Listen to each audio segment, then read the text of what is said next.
The U.S. dollar continues to trade at multi-year highs against major currencies amid expectations for a Fed rate hike this year. Federal Reserve Chair Janet Yellen kicks off the FOMC's two-day policy meeting today with a press conference tomorrow. Speaking to CNBC yesterday, Goldman Sachs president and COO Gary Cohn warned over the negative side effects of a stronger dollar. Joining us now in the studio is Nigel Green, Managing Director at GPS Capital Markets. Nigel, let's kick things off with the U.S. dollar because we do have the Fed meeting kicking off. Yeah. It seems like the most crowded trade this year. Everyone seems to be piling in, but with the U.S. dollar actually starting to hurt, signs of it hurting U.S. economic data a little bit over the last few weeks or so, is there any chance that the Fed may push those projections a little bit further out, that first interest rate hike? They may do, but if we look at their last meeting, they're saying that Q4 is when they think they will do interest rate hike this year, in 2015. I actually think that's what the States will do. I think the strong dollar is going to continue as we go through the year. Obviously, the oil price dropping over 50% in 2014. I think we will continue to see oil come down later this year, and I think that is going to fuel a stronger dollar. You look at cable and you look at dollar euro. Dollar euro's dropped 16% since last July. Cable's dropped 12%.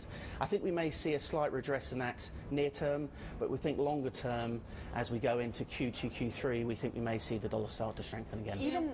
Go ahead. Well, I was just going to point out, we wanted to play some sound. Gary Cohn, COO of Goldman Sachs, he was being interviewed by Kelly Evans of Closing Bell last night, and he basically said that given the stronger dollar, the U.S. is becoming less competitive, given that we do export a lot of services and goods. Those exports, of course, then become more expensive. That's been the big story. But, even looking at the data, exports only make up about 14% of U.S. GDP. So is there merit to that argument? I think there is merit to it because the Fed and the Treasury, they always say they don't like a strong dollar, but they'll never come and say we have a strong dollar policy.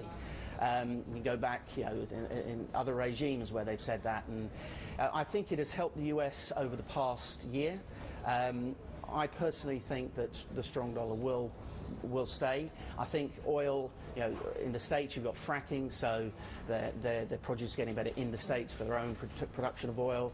OPEC are still putting out 30 billion the barrels. They're not changing that output. I think if that continues this year, then that's going to put pressure.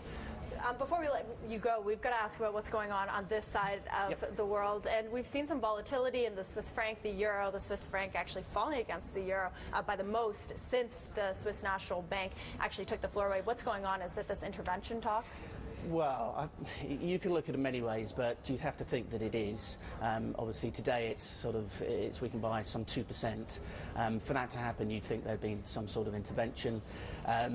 We just look at what the central banks have done over the last couple of weeks, and if you go back in time, they tend to be sort of fairly cautious. But last couple of weeks, you've got Bank of Canada reducing their rates, what the Swiss National Bank did, what the EU, ECB have done with QE, and I think that it's just a change in direction for central banks, and I think the Swiss National Bank will look at what it will do with its currency going into this quarter and into quarter two. A change in direction and a huge divergence, right, from places like the U.S. and here in the U.K. So this will be interesting to watch how it plays out over the year. Thank you, Nigel, so much for being with us. Thank you very much. Nigel Green. All right.